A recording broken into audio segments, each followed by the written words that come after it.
and read God.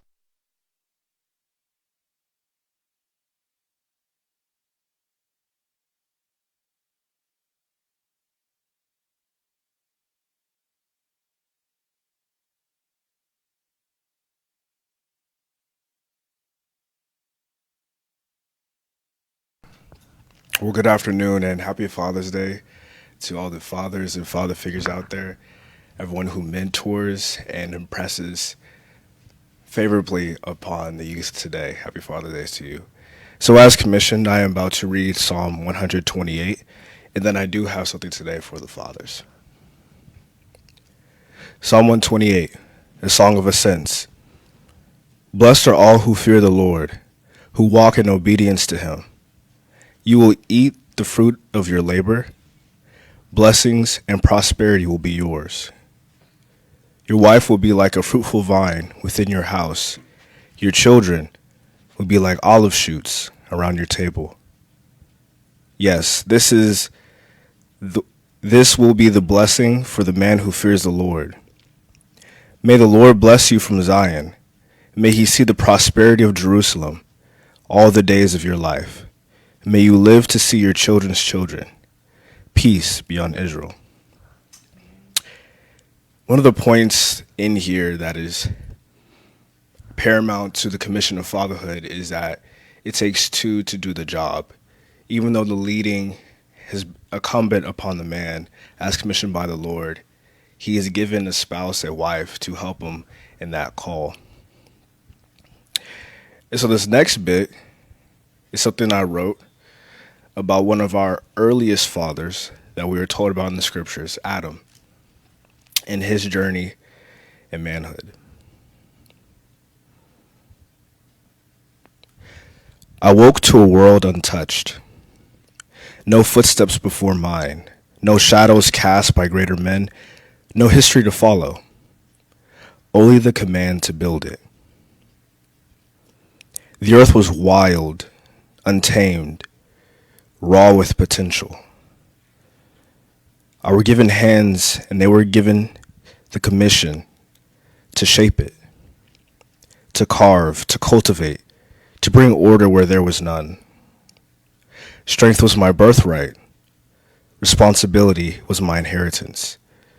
I named the beast, I commanded the land, and I was made to rule. But dominion is not a gift, it's a burden. A man cannot lead what he does not understand. So I walked among creation, learned its ways, mastered its rhythms. Power without discipline is destruction. Strength without wisdom is reckless. A king unfit for his throne is nothing more than a fool with a crown.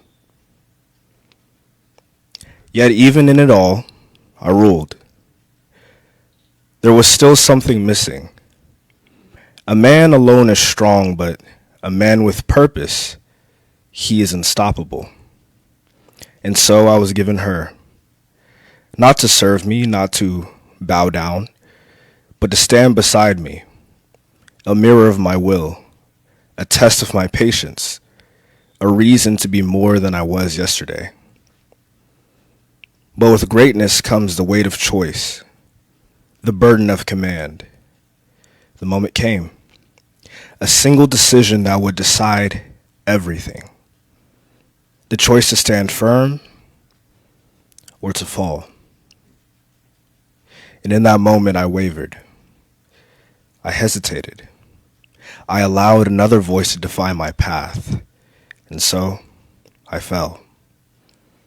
Not because I was weak, but because I chose weakness. Not because I lacked strength, but because I failed to use it. The ground itself cursed my failure. No longer would it yield freely.